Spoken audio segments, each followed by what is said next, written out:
Halo, assalamualaikum warahmatullahi wabarakatuh. Salam sukses dan salam sejahtera untuk kita semua ya.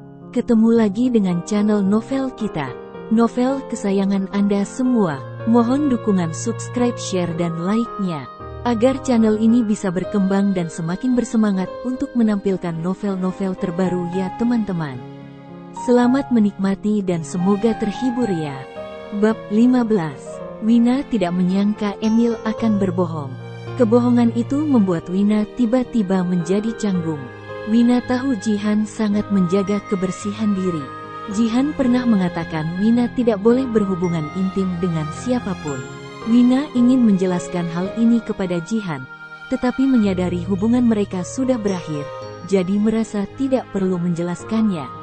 Ketika Wina masih dalam kebimbangan, Jihan tiba-tiba mengangguk ke arahnya sambil berkata, "Kalau begitu murni, biarkan dia yang tuangkan." Melihat Jihan bersedia memberi Wina kesempatan, Emil segera menyerahkan botol anggur itu kembali kepada Wina dan berkata, "Cepat ke sana." Wina mengira Jihan akan marah. Dia tidak menyangka suasana hati Jihan tidak berubah, malah berubah pikiran dan memintanya untuk menuangkan anggur. Hal ini membuat Wina sedikit bingung, tetapi karena desakan Emil, Wina pun mengambil botol itu lagi dan membungkuk untuk menuangkan anggur untuk Jihan. Sebelum anggur itu keluar, Jihan menutup mulut gelas anggurnya lagi. Jihan melirik Wina dengan dingin dan berkata dengan datar, "Tuang sambil berlutut." Perkataan itu membuat Emil 100% yakin bahwa Jihan sengaja menyusahkan Wina. Namun, Emil tidak mengerti mengapa Jihan ingin menyusahkan Wina. Dia mulai berasumsi apakali mereka berdua saling kenal. Mendengar ucapan itu, Wina sedikit tersentak tidak percaya. "Dia minta aku menuangkan anggur sambil berlutut. Aku memang pernah jadi kekasih rahasiamu, tapi bukan berarti aku adalah pelayan yang harus menuruti semua perintahmu."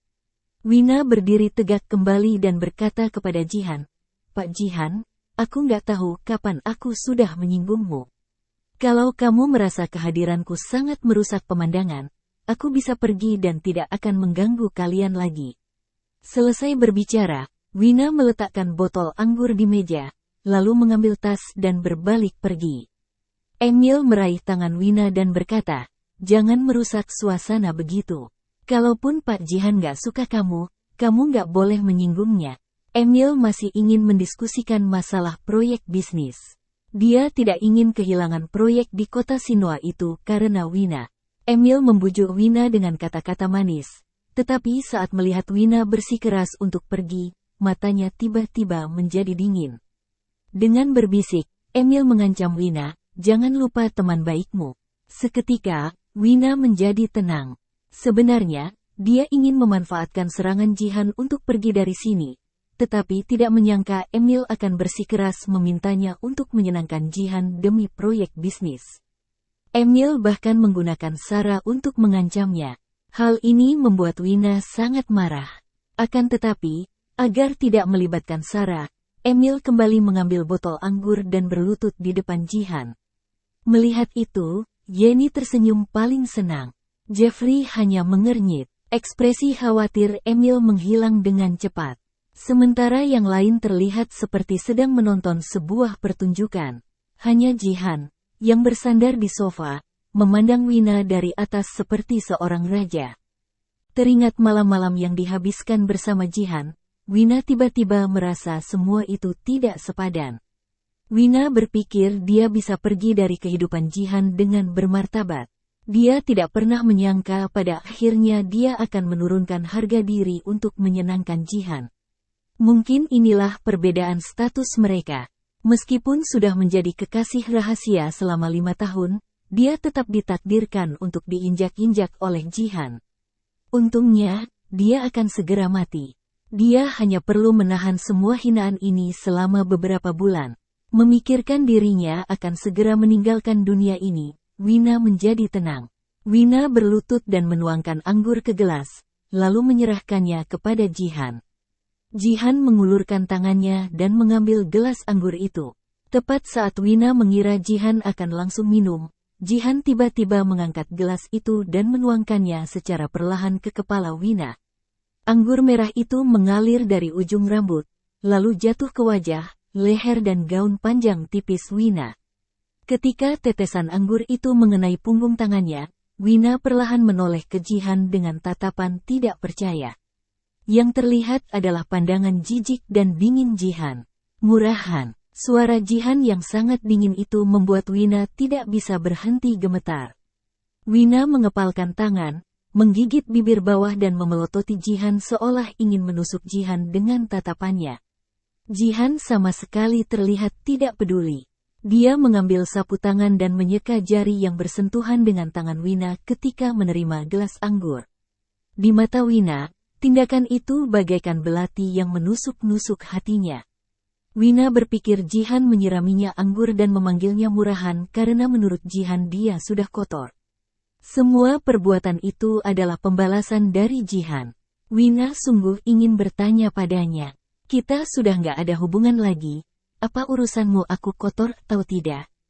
Namun, Wina tidak memiliki keberanian untuk bertanya. Karena, masalah Emil sudah cukup menyusahkan dirinya. Jika ditambah bermasalah dengan Jihan, dia pasti tidak akan bisa melawan mereka.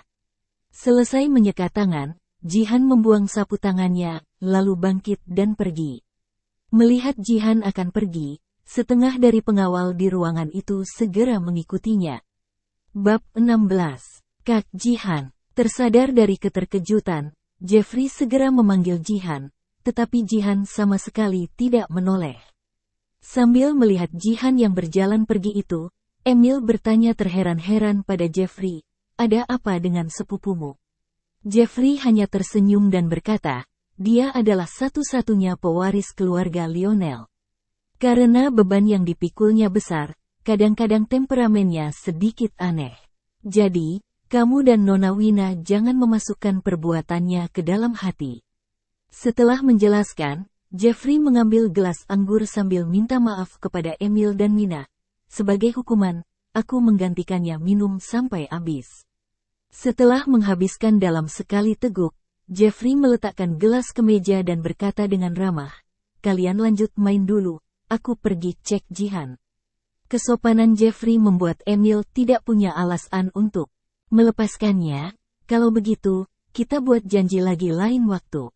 Jeffrey mengangguk, lalu mengenakan kemeja, mengambil jas dan bergegas pergi. Yenny masih ingin bermain, tetapi melihat akan Jeffrey pergi, dia tidak punya pilihan selain mengikuti Jeffrey. Begitu orang-orang itu pergi, ruangan itu menjadi sepi. Emil merasa sedikit tidak senang sambil mengusap keningnya. Awalnya, dia ingin Jihan bersenang-senang, lalu membicarakan masalah proyek bisnis. Namun, sebelum bisa membahas masalah proyek, orangnya sudah pergi. Sungguh tidak beruntung. Emil yang sudah tidak tertarik untuk bermain, melambaikan tangannya untuk mengusir yang lain keluar dari ruangan. Setelah semua orang pergi, dia menoleh ke Wina.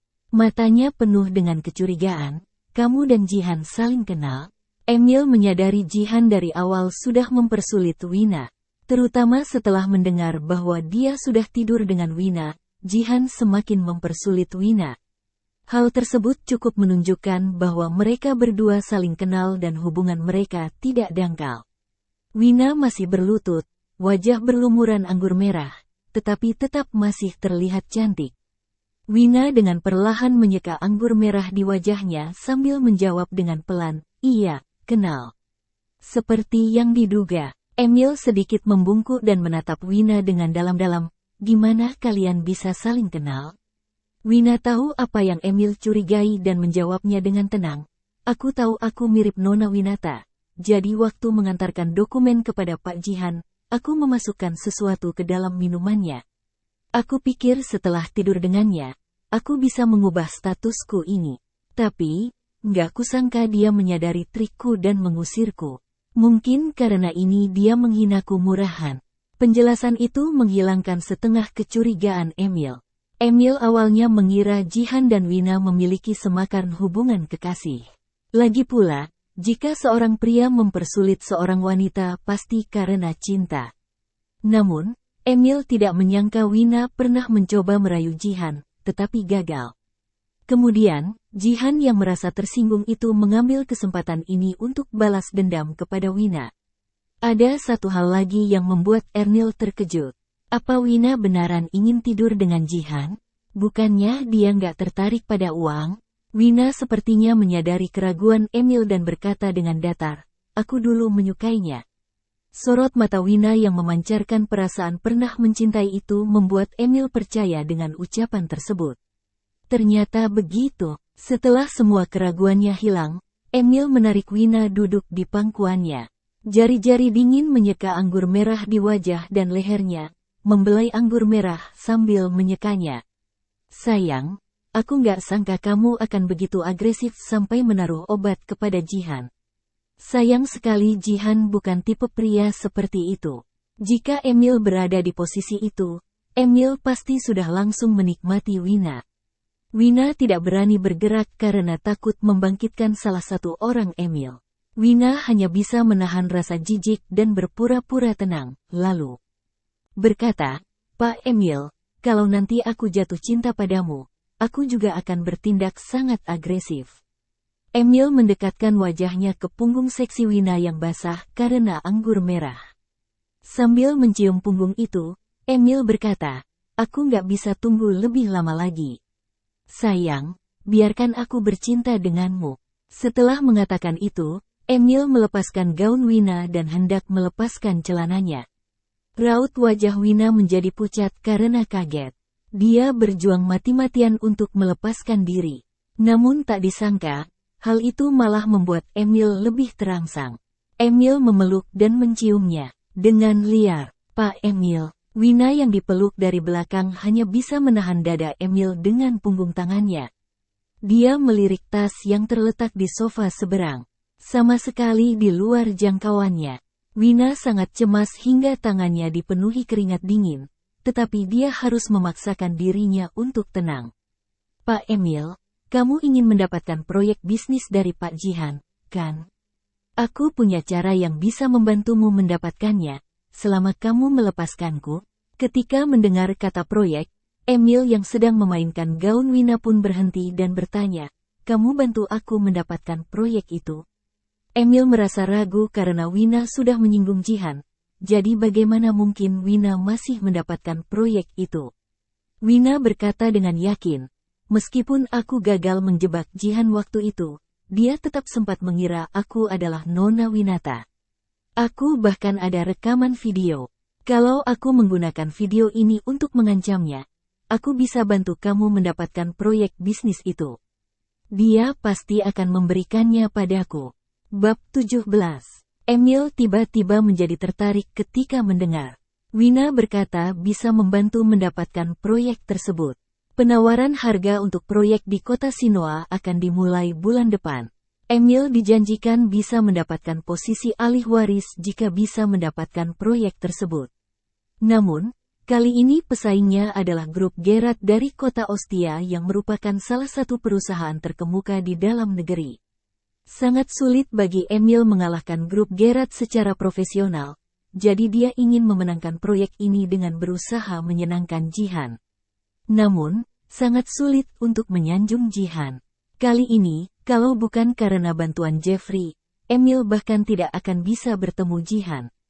Oleh karena itu, Emil mulai berpikir sepertinya mustahil mendapatkan proyek itu dengan berusaha menyenangkan Jihan. Merupakan hal bagus jika Wina bisa membantunya mendapat proyek itu. Namun, Emil masih sedikit ragu pada Wina dan bertanya, "Kalau kamu bisa mengancam Jihan, kenapa nggak kamu gunakan untuk mendapatkan posisi?" Wina langsung menjawab, "Siapa bilang aku nggak mengancamnya? Aku bilang ingin jadi pacarnya, tapi dia nggak setuju." Emil menyipitkan matanya dan berkata, "Dia sama sekali nggak setuju permintaanmu itu. Jadi apa gunanya mengancamnya lagi?" Wina berkata dengan yakin, "Kalau kali ini dia nggak setuju, aku akan mengirim video itu ke Nona Winata." "Kamu menyarankan ide ini hanya untuk mencegahku menyentuhmu, kan?" tanya Emil sambil mengangkat alisnya. "Benar." Wina terlihat tenang dan lanjut berkata, "Sudah kubilang, aku nggak bisa bercinta dengan orang yang nggak kucintai. Kalau aku mencintai seseorang, aku akan langsung berinisiatif seperti yang kulakukan pada Pak Jihan. Tapi, Pak Emil, kamu terlalu nggak sabaran dan aku nggak ingin bercinta denganmu. Jadi, aku hanya bisa bantu kamu mendapatkan proyek itu. Emil berpikir Wina akan membuat alasan ketika tujuannya ketahuan. Dia tidak menyangka Wina akan langsung mengakuinya. Hal ini membuat pandangan Emil terhadap Wina berubah. Beberapa hari lalu, Emil hanya merasa Wina cukup cerdik bisa membujuknya berubah pikiran. Hari ini, Emil agak terkesan dengan Wina. Emil awalnya mengira Wira tidak peduli dengan uang dan kekuasaan dan tidak menyangka yang diincar Wina sebenarnya adalah pewaris keluarga Lionel. Hal itu membuat Emil merasa tidak heran Wina tidak tertarik padanya. Karena yang diinginkan Wina jauh lebih tinggi. Baik kecerdasan, ambisi, metode, strategi maupun mediasi, Emil merasa Wina sangat unggul. Oleh karena itu, dia berpikir jika menyerahkan urusan ini pada Wina, Wina benar-benar bisa membantunya mendapatkan proyek di kota Sinoa. Hanya saja, Emil meraih dagu Wina agar mata mereka saling menatap.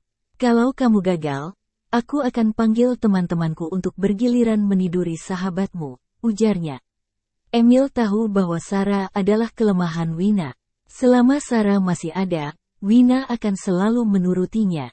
Wina sangat marah, tetapi berusaha menahan diri dan berkata, "Kamu jangan khawatir." Emil kemudian melepaskannya dan berkata dengan penuh kasih, "Awalnya, aku ingin bercinta denganmu dulu dan memainkan sesuatu yang lebih panas. Tapi, karena kamu begitu nggak suka, aku undur dulu untuk saat ini. Setelah kamu mendapatkan proyek itu, mari perlahan-lahan komunikasikan perasaan kita." Jika dibandingkan dengan bermain wanita, Emil lebih ingin mendapatkan posisi pewaris keluarga Rinos. Selama Wina bisa mendapatkan proyek di kota Sinoa itu, dia rela menunggu Wina jatuh cinta padanya sebelum menyentuhnya. Berpikir bahwa Wina akan menjadi miliknya cepat atau lambat, Emil pun menjadi tidak terlalu memaksa keinginannya. Setelah memeluk dan mencium Wina, Emil bangkit berdiri dan pergi. Melihat Emil pergi, Wina yang masih duduk di lantai menghela napas lega. Dengan berpegangan pada sofa, Wina perlahan berdiri. Seluruh tubuhnya gemetar karena kedinginan. Sekarang, dia tidak tahu apakah dia ketakutan karena Emil atau marah karena Jihan. Intinya, perasaan campur aduk itu membuat dia sesak seperti kehilangan napas. Tangan yang gemetar itu mengambil obat dari tas. Setelah menelan beberapa pil penenang jantung, Wina baru pergi dari tempat itu. Akhir tahun merupakan musim hujan. Angin dingin yang menembus gaun seperti jarum-jarum kecil menusuk tubuh dan membuatnya mengigil kedinginan. Namun, Wina seakan-akan tidak merasakan kedinginan. Dia seperti patung yang berjalan selangkah demi selangkah menuju rumah. Mobil Koenigsegg yang berhenti tidak jauh tiba-tiba melaju dan menghalangi jalannya. Daris keluar dari mobil tersebut. Dia menghampiri Wina dan berkata dengan hormat, "Nona Wina, Pak Jihan mencarimu." Wina seakan-akan tidak mendengar apapun, dia terus berjalan ke depan dengan ekspresi dingin. Daris tidak punya pilihan selain menghentikan Wina. "Nona Wina, kamu tahu sifat Pak Jihan. Kamu nggak boleh menyinggungnya." "Benar, aku hanyalah anak yatim piatu yang nggak punya apa-apa. Mana mungkin aku bisa menyinggung Jihan yang sangat berkuasa itu." Wina tahu jika dia tidak mengikuti kemauan Jihan, apa yang akan terjadi padanya akan lebih sulit dihadapi jika dibandingkan dengan Emil. Wina berhenti membangkang dan masuk ke mobil dengan patuh. Setelah duduk, dia melirik pria yang duduk di kursi belakang. Pria itu mengenakan setelan mahal, jam tangan seharga puluhan miliar dan mengendarai mobil mewah edisi terbatas. Dia terlihat sungguh bermartabat, sedangkan Wina berlumuran anggur merah, lengket dan bau. Wina terlihat seperti badut di depan pria itu. Kesenjangan status seperti itu membuat Wina ingin segera keluar dari mobil itu. Wina bertanya dengan suara dingin, "Pak Jihan, kalau perlu sesuatu langsung katakan saja." Aku harus segera pulang. Wina selalu berperilaku baik di depan Jihan dan jarang berbicara dengan nada seperti itu. Jihan sedikit memiringkan kepalanya. Sorot matanya yang gelap tak mendasar itu seakan-akan bisa menelan Wina. Wina tanpa sadar menghindar tatapan Jihan. Namun, Jihan tiba-tiba mendekat bab 18. Aroma Jihan bercampur aroma anggur mengacaukan hati Wina untuk sesaat. Jihan yang semakin mendekat membuat Wina merasa sedikit kewalahan dan mundur ke pintu mobil. Namun, karena ruangan di mobil terlalu sempit, punggung Wina dengan cepat menempel ke pintu. Jihan meletakkan satu tangannya di jendela mobil, lalu memeluk Wina dengan erat. Mata yang dingin itu menatap wajah Wina sejenak, lalu berpindah ke kalung berlian di lehernya. Setelah beberapa saat, terdengar suara tawa kecil dan cibiran. Sepertinya, sponsor barumu memperlakukanmu dengan baik. Jihan jarang tersenyum dan lebih sering memasang wajah dingin. Namun, senyumannya bahkan lebih menakutkan dari ekspresi dinginnya. Wina hendak menjelaskan, tetapi kata sponsor membuat dia terdiam. Sejak Emil memperkenalkannya sebagai pacar, penjelasan apapun tidak akan ada artinya. Ketika melihat Wina tidak mengelak, ekspresi Jihan tiba-tiba menjadi masam. Jihan mengulurkan tangan indahnya dan menyentuh dari pipi hingga belakang telinga Wina. Wina mengigil ketika rasa dingin dari jari Jihan menyentuh kulitnya. Jika dibandingkan dengan sentuhan Emil yang membuatnya merasa jijik, sentuhan Jihan membuatnya merasa takut. Aura Jihan yang selalu mendominasi itu membuat Wina kesulitan bernapas.